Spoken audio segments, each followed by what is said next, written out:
5, 4, 3, 2, 1, 0.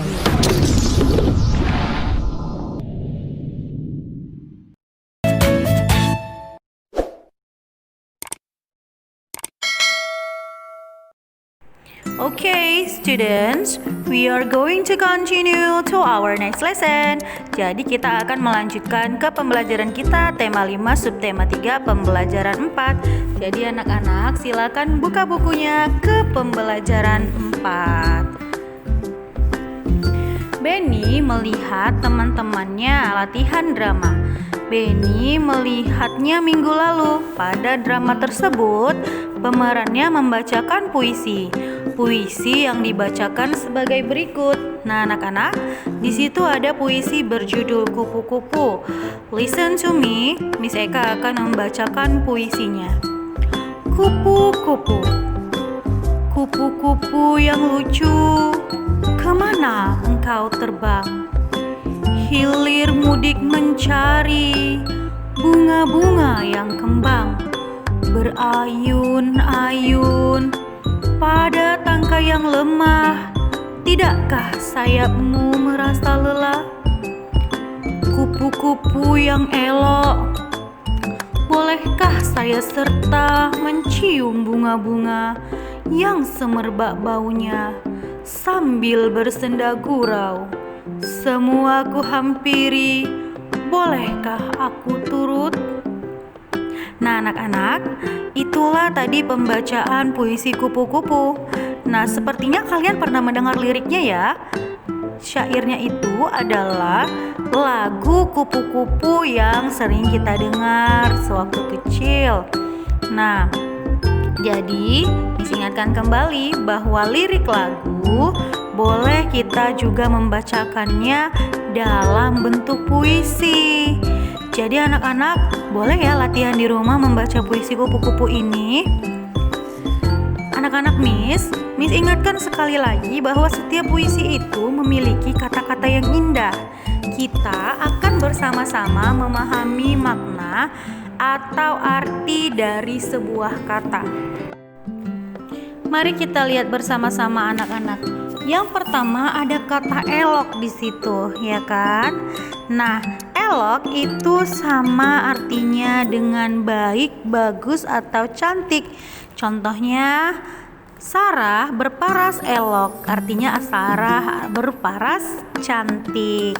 Kemudian ada lagi kata hilir mudik. Nah, hilir mudik itu anak-anak Miss artinya kesana kemari, bolak-balik atau mondar-mandir. Nah, selanjutnya ada kata berayun-ayun. Berayun-ayun artinya bergantung dan bergerak ke depan dan ke belakang secara teratur, berbuai atau bergoyang-goyang. Jadi itulah kata berayun. Anak-anak boleh mencari arti kata-kata indahnya dengan menggunakan kamus bahasa Indonesia ya. Selanjutnya ada kata semerbak. Nah, biasanya yang semerbak itu adalah bau harum bunga. Nah, semerbak artinya harum atau merata. Jadi semerbak itu tentang bau yang harum ya anak-anak. Next ada kata bersenda.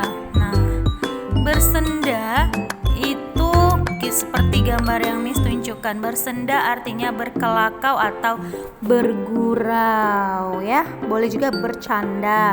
Itu artinya bersenda. Nah, itu tadi dia arti kata-kata indah pada puisi kupu-kupu. Pohon cemara di rumah Dayu roboh. Roboh dikarenakan tertiup angin. Pohon cemara yang roboh panjangnya 2 meter 60 cm. Satuan meter dan sentimeter adalah satuan baku. Nah, satuan baku dapat digunakan untuk mengukur panjang anak-anak. Satuan meter dapat disimbolkan dengan M. Satuan meter satuan sentimeter disimbolkan dengan sentimeter.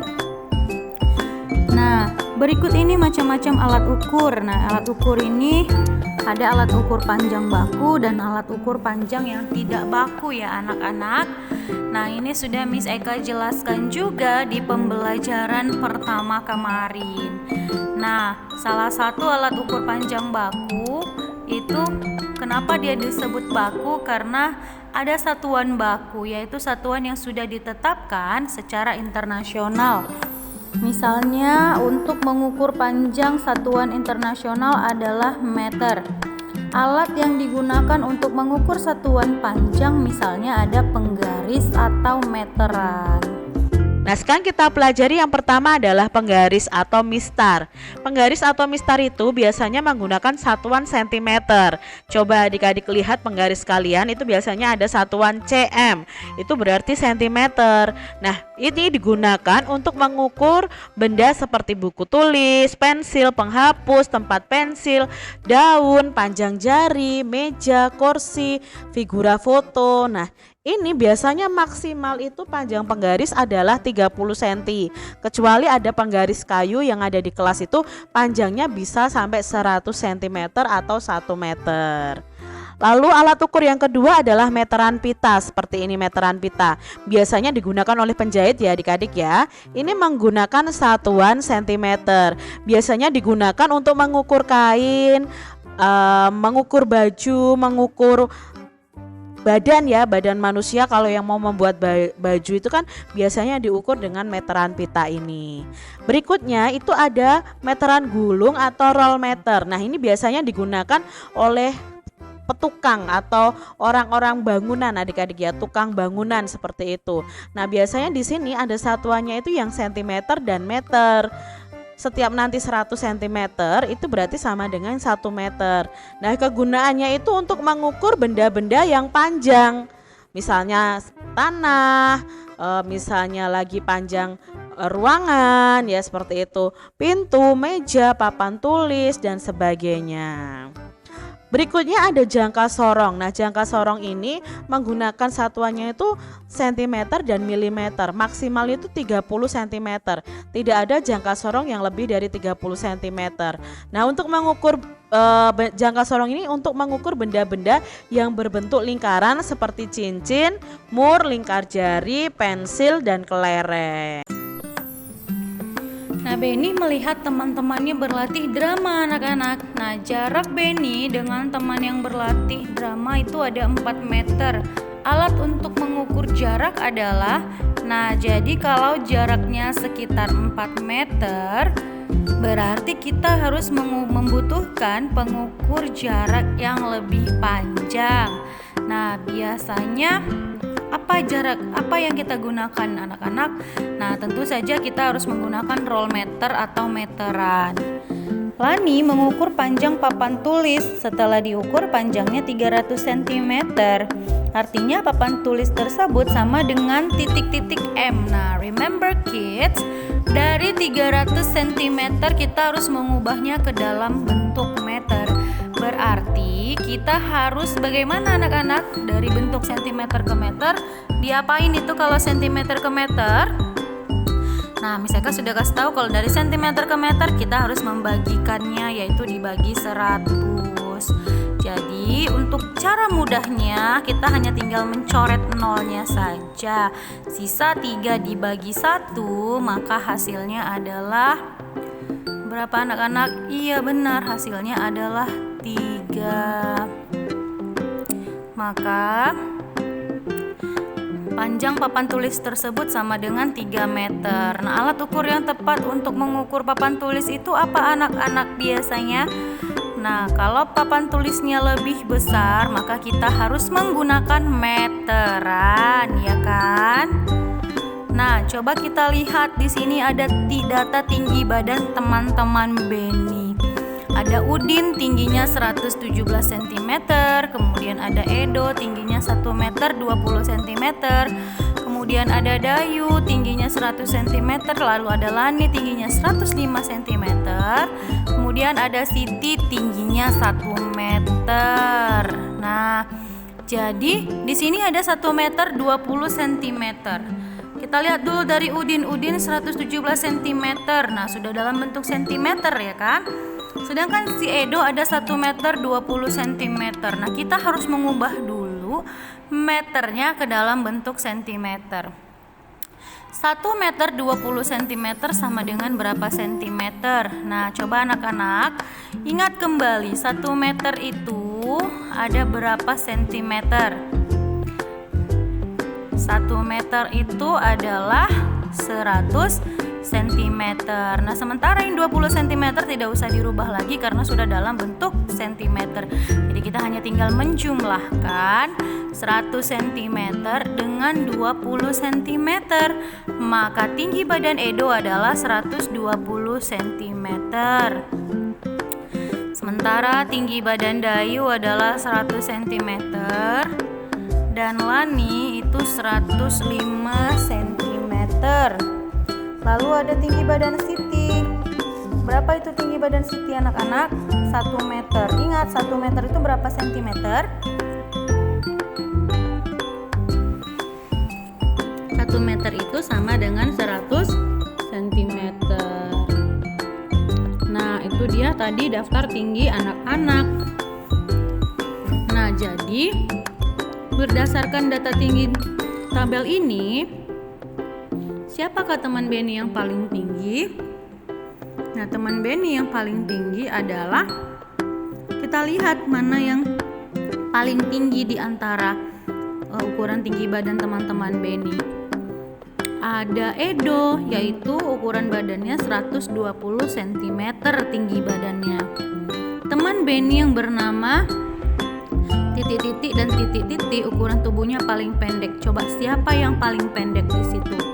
Ada yang paling pendek, ada 100 cm, ada Dayu dan juga Siti. Nah, itu dia anak-anak. Sekarang kita akan mencoba mengurutkan nama teman-teman Benny dari yang pendek hingga yang tertinggi. Coba lihat anak-anak. Berdasarkan tabel tinggi badan tersebut, siapa yang paling tinggi tadi? Kita mulai dari yang paling pendek ya. Dayu, kemudian ada Siti, lalu ada Lani, kemudian ada Udin, ya kan? Dan juga nantinya ada Edo yang paling tinggi.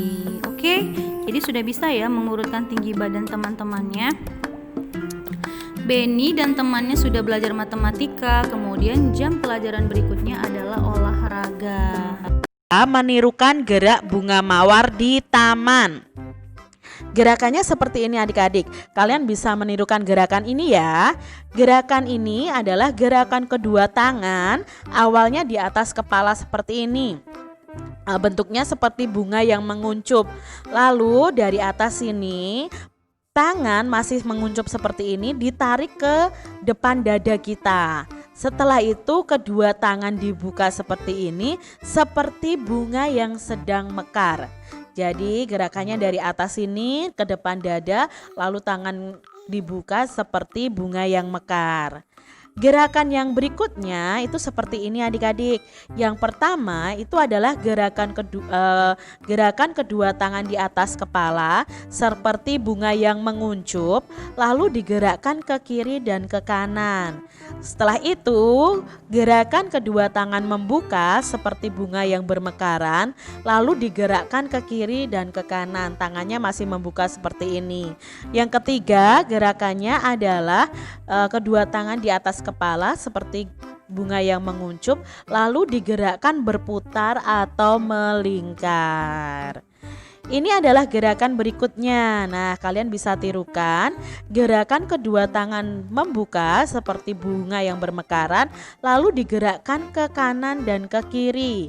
Nah, kakinya secara bergantian maju ke depan atau istilahnya gejuk depan, itu bergantian juga antara kaki kiri dan kaki kanan. Itu adalah gerakan bunga mawar di taman yang bisa kalian tirukan. Alright anak-anak, so that's all about our material today. Nanti Miss Eka akan kirimkan tugas kita di chat WhatsApp. Bye-bye.